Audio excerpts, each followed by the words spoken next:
La vision que j'ai, de la dépression postpartum, ce n'est pas une vision psychologique, médicale, psychique. C'est vraiment une vision plus spirituelle, métaphysique et je vais t'expliquer pourquoi. Quand j'étais en dépression postpartum, je ne savais pas que j'étais en dépression postpartum. Bien sûr que, j'étais mal, j'étais vraiment en souffrance, j'étais loin d'être la maman, émerveillée par la maternité qu'on nous décrit, partout. Je sentais bien que, il y avait quelque chose qui n'allait pas puisque, j'avais perdu l'appétit, j'avais des amnésies, je pleurais beaucoup, j'avais des flashs de mon opération, donc au bloc opératoire puisque j'ai accouché par césarienne. J'étais dans un mal-être, émotionnel mais aussi physique, j'étais en hypervigilance, je transpirais pour le la moindre chose, la moindre pensée qui pouvait un petit peu me stresser, me faisait accélérer, le cœur. J'avais toujours peur, peur de mal faire, mais peur qu'il arrive quelque chose, à mon bébé, à moi, à mon chéri, enfin, voilà, donc c'est vraiment une anxiété plus, plus. Tout est remonté, en fait, tout le mal-être, qu'on peut ressentir à différents moments, de notre vie, selon, les situations que l'on vit. C'est comme si là, j'avais, voilà, le packaging et que, tout, ressortait d'un coup et j'étais là, avec tout ça, dans les bras, à me dire: «Mais comment je vais faire pour retrouver mon équilibre?» Donc je n'avais pas cette, notion, cette conscience de la dimension psychologique médicale de la dépression postpartum. C'est pour ça que moi, tout de suite, tout de suite, tout de suite, j'ai compris que si je voulais aller mieux, puisque j'étais vraiment dans une quête d'harmonie, je voulais me débarrasser, c'est vraiment ça que je ressentais en moi, me débarrasser de ce mal-être, hem, il fallait que je retourne dans mon histoire. Il fallait que je me questionne sur moi. Ça a été immédiat. Pourquoi? Parce que déjà je connais mon passé, je sais quelle enfance j'ai eue, je sais bien ce que j'ai, mis sous le tapis, je sais bien ce que j'ai refoulé, même sans savoir exactement ce qui a été refoulé, mais je savais bien, j'ai toujours été dans cette conscience de qui je suis, de ce que je vivais, étant très sensible, enfin j'ai toujours eu cette ultra sensibilité. J'ai compris énormément de choses quand j'étais petite, quand je voyais mes parents, vivre, vivre leurs émotions, vivre leur vie, vivre leurs difficultés, la relation, comment ils s'y prenaient avec nous, dans l'éducation, dans l'expression des émotions, dans le témoignage, d'amour et cetera. Je les ai vus s'articuler aussi avec leurs peurs, leurs angoisses, leur perte de contrôle aussi. Donc ça, je savais que j'avais, emmagasiné ça et que, et bien, sans doute que ça ressortait là puisque je touchais et j'étais pleinement dans moi aussi la parentalité, la maternité.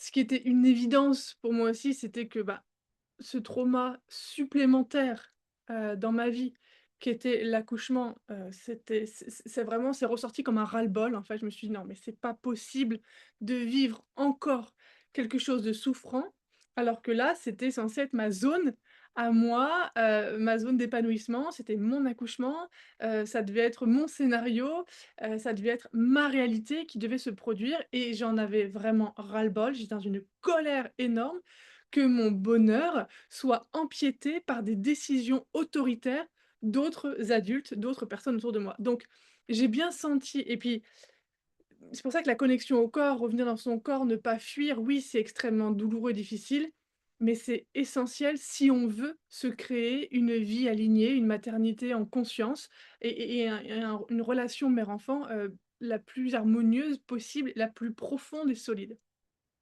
Et je sentais bien qu'en moi, c'était pas une maman qui était née.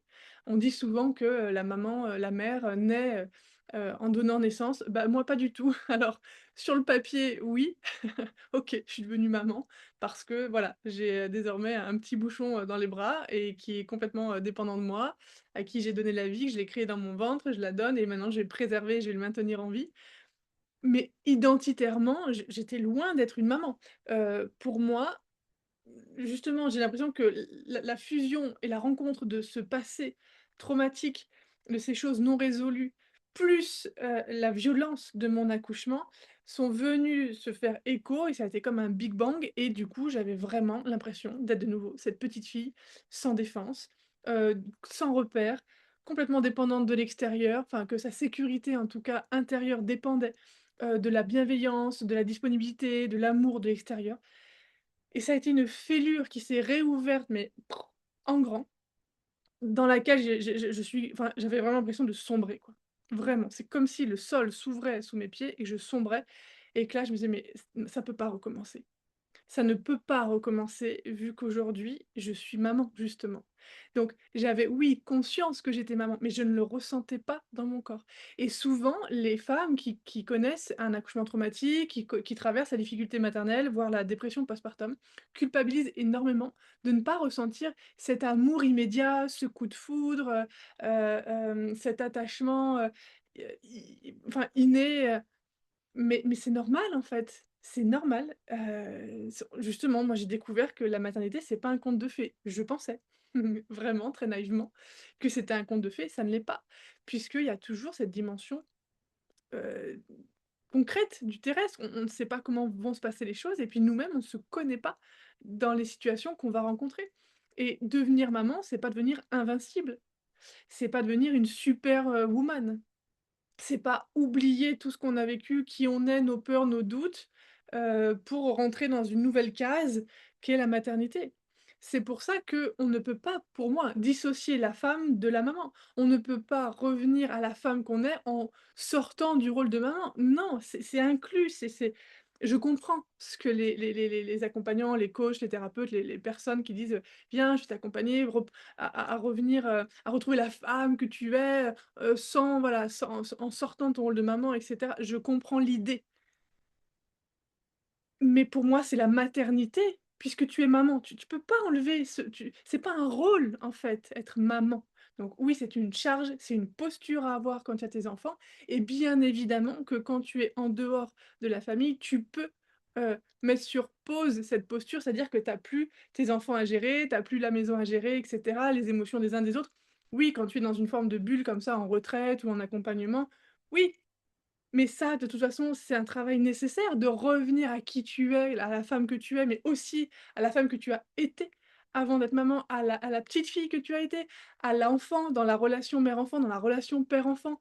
Tu es aussi, i un le fruit des ancêtres. Donc on est multidimensionnel, donc il y a pas besoin de se couper de je ne sais pas quoi pour redevenir soi-même. On est soi-même avec justement l'entièreté de nos identités et là, le but du jeu quand on est perdu, quand la maternité est pour nous synonyme de tempête et de chaos et bah, c'est de justement, en fait, de s'asseoir, de prendre ce temps, en fait, d'aller explorer: «OK, qui je suis? D'où je viens? Quelles sont mes croyances? Comment je fonctionne? Qu'est-ce qui me fait mal? Qu'est-ce qui me fait du bien? Quel est mon objectif? C'est quoi que je souhaite vivre dans ma maternité? Pourquoi j'ai fait un enfant? D'où est venu ce désir? Pourquoi j'ai choisi tel partenaire pour faire un enfant? Qu'est-ce que ça me rappelle?» et cetera et cetera. Et c'est là où en fait on ouvre enfin moi j'ai ouvert ma conscience à tout ça et que je dirais aujourd'hui que finalement, peut-être que c'était un mal pour un bien ou voilà, que c'était comme ça de toute façon, que je ne sois pas au courant que je traverse une dépression postpartum. Parce que comme ça, je n'ai pas été peut-être récupérée par ce côté, psychologique, psychiatrique. Je dis pas qu'il faut pas, hein. Peut-être que si j'avais diagnostiqué, peut-être qu'on m'aurait mise sous traitement. Me connaissant, j'aurais sans doute refusé, ce qui n'est pas forcément, quelque chose de bien à faire. Enfin, je veux dire, on est toutes différentes. Il y a une vérité pour chacune et ce que je veux dire par là, en partageant moi ce que j'aurais fait ou pas, c'est juste pour te dire qu'il faut se permettre d'être qui on est et d'aller chercher les outils qui nous font du bien à nous et qui nous parlent. Pas parce qu'on nous dit qu'il faut faire ça, mais parce que pour toi, ça résonne juste. Pourquoi moi, j'aurais peut-être refusé ce traitement médicamenteux? Hem Parce que j'aurais eu peur et ça une fois de plus c'est une croyance et voilà et j'étais dans beaucoup, beaucoup de peur. J'aurais eu peur en fait de perdre la clarté de mon esprit et moi mais ça c'est parce que c'est mon histoire et c'est aussi la façon dont je suis arrivée dans la maternité et moi j'avais besoin de garder mon esprit clair, analytique, parce que j'avais besoin de comprendre le pourquoi. Pourquoi je vis ça? Où est-ce que je peux trouver la solution? Pourquoi je vis ça? Je veux pas vivre ça, je veux pas faire ça, vivre ça à mon fils, je veux pas vivre ça dans mon couple, je veux pas vivre ça dans ma famille, je veux vivre ça, je veux aller là, je veux comprendre ça, ça et donc j'avais besoin. Donc oui, du coup, peut-être que j'aurais pu le faire aussi et de manière peut-être plus douce avec un traitement médicamenteux. On peut pas refaire l'histoire, le passé, c'est le passé, on peut pas le changer. Par contre, on peut vraiment l'alchimiser avec notre présent et avec là où on veut aller, en fait. Mais donc ça, voilà, c'est une crainte. Mais je sais qu'il y a beaucoup de mamans que j'ai accompagnées, que j'ai entendues, qui ont témoigné et qui ont dit que c'était nécessaire pour elles. Parce que ça permet de, voilà, déjà de remonter à la surface et ça, c'est énorme quand on est dans la difficulté maternelle, de remonter à la surface et de pouvoir respirer un minimum, pour ensuite sortir de l'eau, aller sur la rive en face et ensuite, voilà, peut-être commencer à se poser les questions, donner du sens, aller contacter des parties en nous et là qu'on est plus disponible. C'est pour ça que, pour moi, la vision que j'ai de la dépression postpartum, elle est pas psychologique, elle est pas, dans des cases, elle est pas figée. Elle nous ramène vraiment à notre être, à notre soi et qu'est-ce qu'on fait quand on traverse ça? Qui on est pour traverser la difficulté maternelle? Et là, c'est pas d'aller se dire: «Mais qu'est-ce que j'ai fait de mal, qu'est-ce que» non, parce qu'il y a aussi, et ça je l'ai su, plus tard, qu'il y a des facteurs.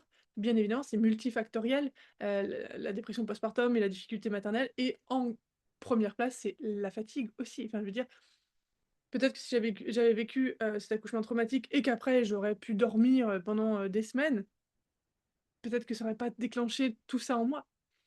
Peut-être que si j'avais eu un autre passé, une autre vision du monde, une autre carte du monde, bah, cet accouchement traumatique n'aurait pas été traumatique.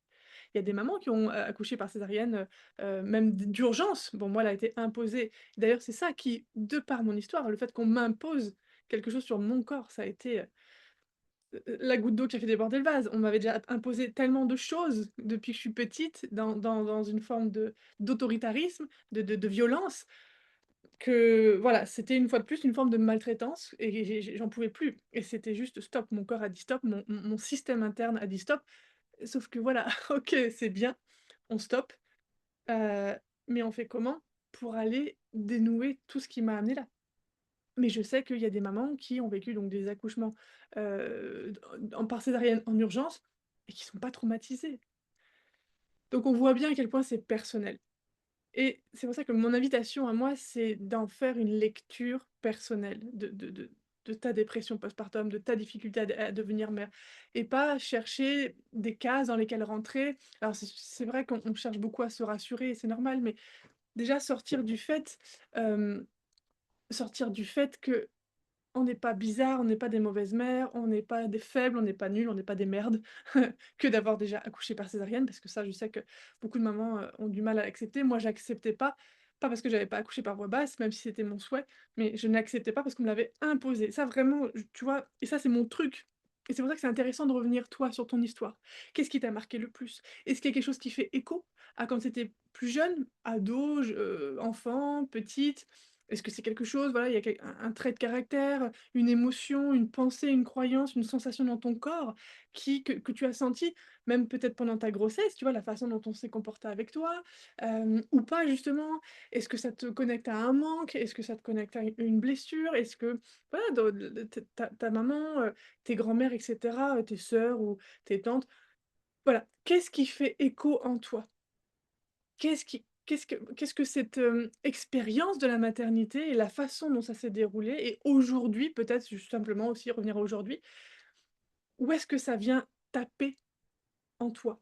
Hem, donc dans les premiers mois, on est complètement submergé, les hormones, la fatigue, le fait d'accueillir un nouveau-né, chez soi, le couple et cetera. Donc on n'a pas forcément justement l'esprit suffisamment clair, pour ça. Mais de toute façon, il va y avoir un moment donné où les questions vont émerger et le besoin de donner du sens à notre souffrance, c'est humain et on en a besoin. Et moi, la chance que j'ai eue, oui, vraiment je le formule comme ça, c'est que, donc mon fils est né en 2018, en 2020, il y a eu le confinement et là, tout s'est arrêté. Et je crois que ça a été salvateur pour moi. Mon activité pro s'est arrêtée puisque je tenais un commerce, donc fermeture, obligatoire. Donc une fois de plus, j'étais très en colère puisqu'on m'imposait, c'était quelque chose d'extérieur qui venait imposer, ma façon, ma liberté, qui m'empêchait de gagner ma vie et cetera. Donc ça a été, une fois de plus, une source de grande colère et anxiété. Mais après, c'est vrai que finalement, de pouvoir ralentir, rester chez moi, me reposer, être au contact de mon fils, m'occuper de lui, il avait 18 mois, ça a été vraiment en fait, un bonheur. Pas tout de suite, hein.